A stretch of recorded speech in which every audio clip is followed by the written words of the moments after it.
week we're going to talk about Joe Lopez and the possibility of parole and why it's probably not going to happen. And we're also going to talk about a woman who says she was sexually assaulted. And virtual reality Heat Sinks Live starts right now.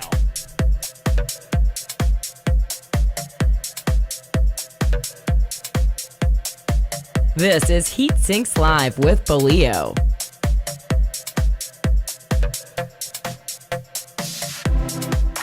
Lucky me, I live in Lubbock. I'm Boleo, and welcome back to Heat Sinks for this beautiful Thursday, October 27th, 2016. Hope you're having a great one out there.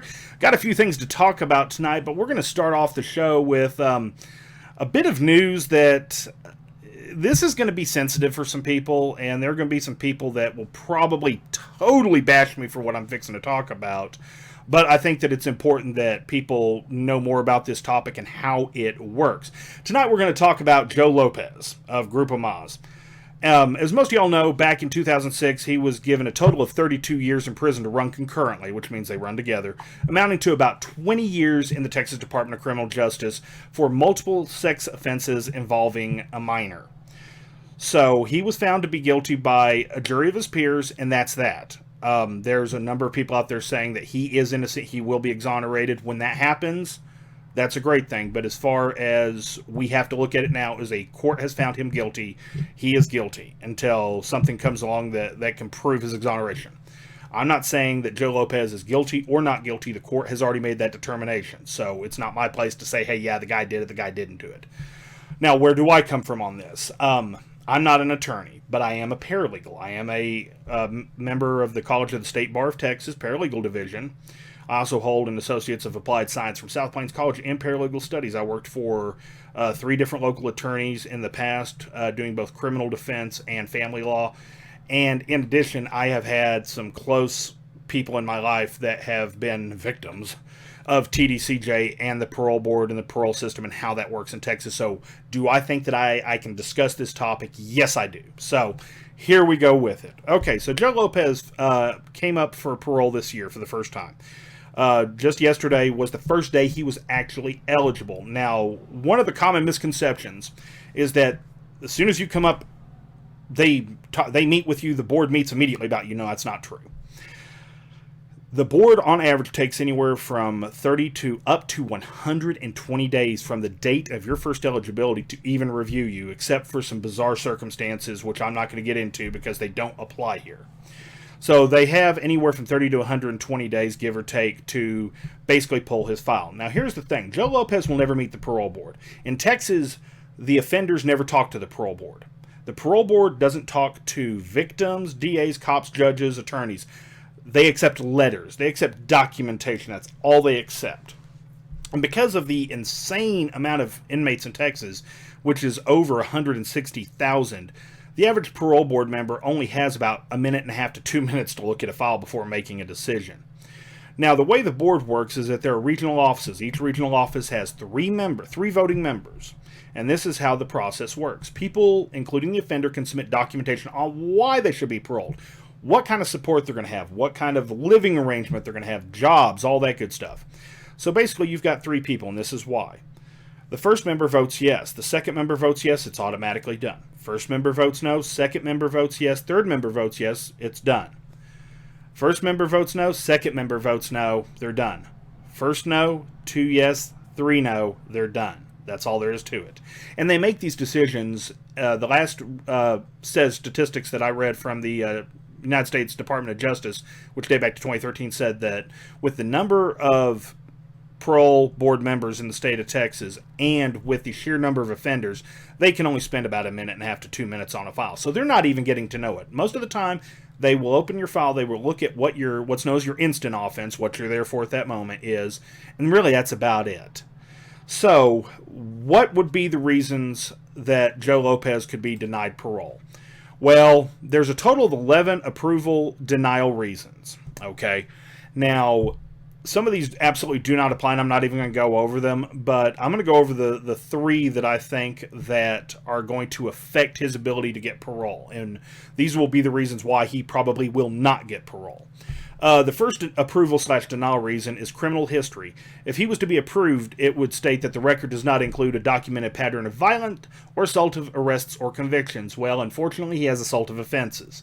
Regardless of whether or not people think he's innocent, until he is exonerated, as far as the parole board's concerned, he is guilty, and that's final. Now, the denial code for that would be the record indicates that the offender has repeatedly committed criminal episodes that indicate a predisposition to commit criminal acts upon release. So that's pretty much a given that he will receive denial code 1D. Number 2 is nature of offense. He will receive a denial code on this almost guaranteed, and that is the record indicates that the incident offense has elements of brutality, violence, assaultive behavior, or conscious selection of victims' vulnerability, indicating a conscious disregard for the life, safety, or property of others, such that the offender poses a continuing threat to public safety. There's 2 denials right there, because that will be one of their reasons. Every sex offender in Texas will get that denial code. Most of these will not have anything to do with him, but this one, there's actually 2 more. I'm going to say there's a possibility of 4, but realistically 3. Number 7, time served, and that will probably be a denial code that will state the record indicates that the length of time served by the offender is not congruent with the offense severity and criminal history. Basically, he hasn't served enough time yet. Now, number 11 is interesting because number 11 is other. They can put their own reason. If they want to sit there and say, because we said so, that's what they can put, and it's a denial. So basically what it boils down to is Texas is one of the hardest states to make parole in. The last Department of Justice statistics show that Texas has an overall parole rate of around 22%, and that sex offenders have about a 14 to 16% release rate. So what are the odds of Joe Lopez making parole the first time? Not good. He has between a 14 and a 16% chance of making parole. Realistically, he will not make parole. On average in Texas, sex offenders will make parole after about 80% of their sentence is completed. Or what they really like to do to make their numbers look good is they'll take an offender who is 30, 60, 90 days away from discharging their sentence in full and parole them. And that way their statistics look better. This is a very scummy tactic that the Board of Pardons and Paroles does use quite often. Now, what happens if Joe Lopez is denied parole? Okay, one of 2 things is going to happen. He's either going to get what's called a set-off or a serve-all. Serve-all is pretty self-explanatory. It means he's going to do every day of his sentence. Now, does that mean they can't pull him back out for special review? Yes, they can. They can pull him back out special review at any time they want, and that's always a possibility. Now, a set-off, what that means is that's going to be a period of time between 1 and 5 years that they will bring him back up for review again. So he could wait anywhere between 1 and 5 years to come back up for parole again. In the meantime, you just keep having people hammer away with, reasons why you should be released. But remember, for every letter of support somebody sends, there's going to be somebody that's going to send a letter protesting your release.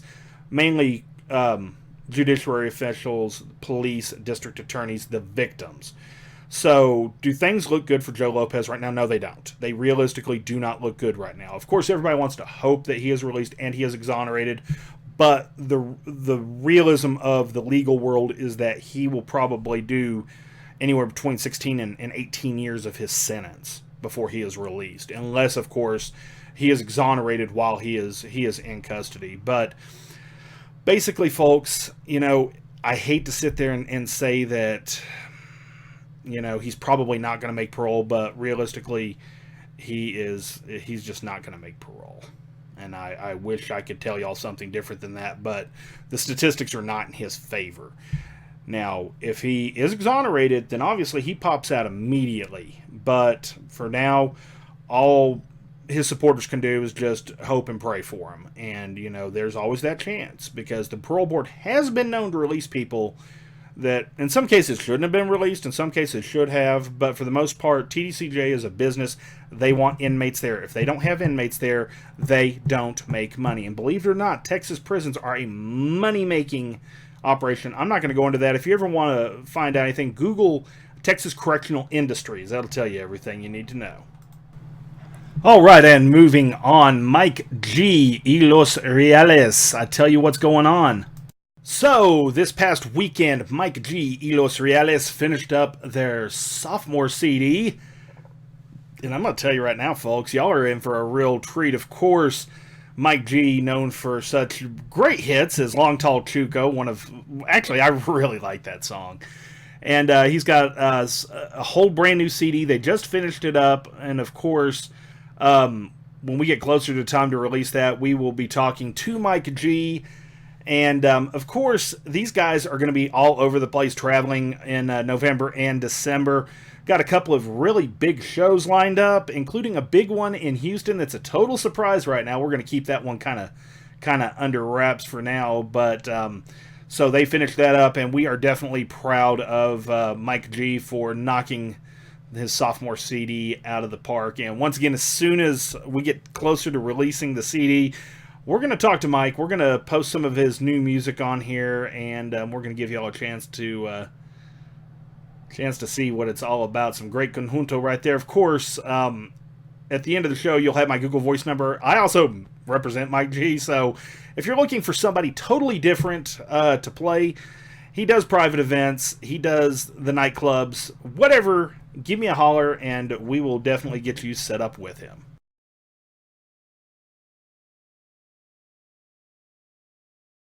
Okay, and on to our other story for tonight. And Rich at Review Tech USA originally covered this. I also think Mundane Mac covered it. But there is a woman who is, she's known as Jordan. That's not her real name. Was playing a game on the HTC Vive. For those of y'all who don't know what that is, that's the new virtual reality set that HTC's put out. Really, really good looking unit. Kind of pricey and a little bit difficult to put together. But if you ever get a chance to play with one, definitely do it. So apparently she was at her brother-in-law's house using his system, and they were playing a game called Quiver. And she was shooting zombies with strangers and in multiplayer mode when another player began virtually rubbing her chest. Yeah, well, apparently several other people that were playing the game caught wind that she was a woman too.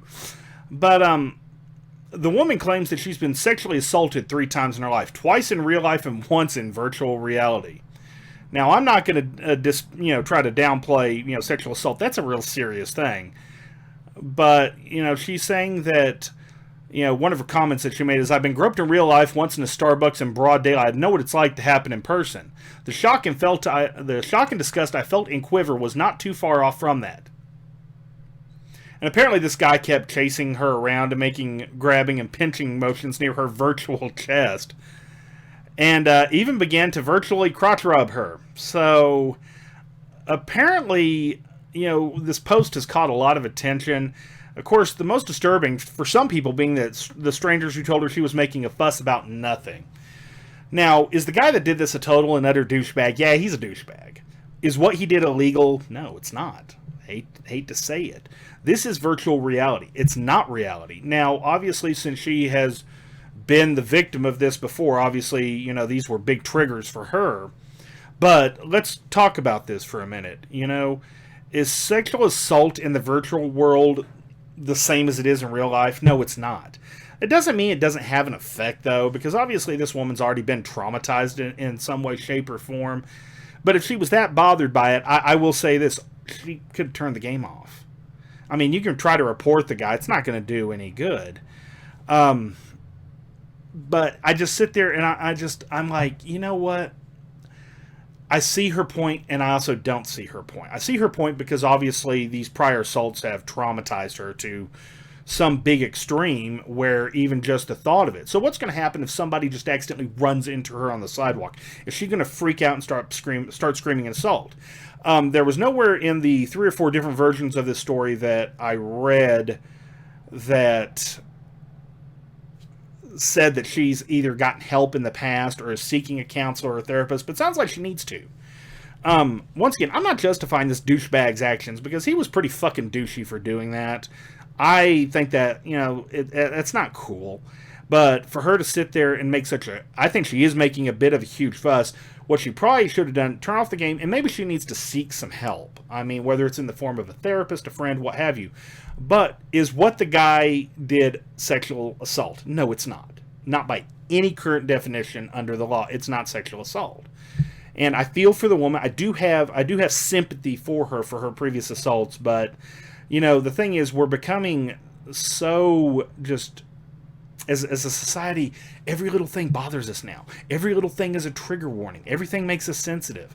You know, I am also the victim. I'm the victim of domestic abuse. I had an ex that used to just beat the hell out of me. You know, and I sit there and I watch little things that have happened with other people I've been with. And, you know, sometimes do I get a little weird? Yeah, but I've got to realize this is not the same person. It's not the same set of situations. This woman obviously doesn't feel the same. So, you know, I wish her the best of luck. But, folks, just don't be grabbing people in virtual reality. Just not a good idea. All right, and that's it for tonight. If you need to get a hold of me, you can always find me, facebook.com/DJBoLeo. Of course, you can always email me, bo@djboleo.com. Call the Google voice line at 806-429-2088. That's also good for bookings for Mike G. y Los Reales. Visit me on the web, www.djboleo.com. And, of course, be one of my patrons on Patreon, patreon.com/boleo. For as little as $5 a month, you can help keep this channel rolling. All right, that's all the time we've got for tonight. Be sure to join me next Tuesday night for another edition of Heat Sings Live. Have a great weekend out there, and we will see you next Tuesday.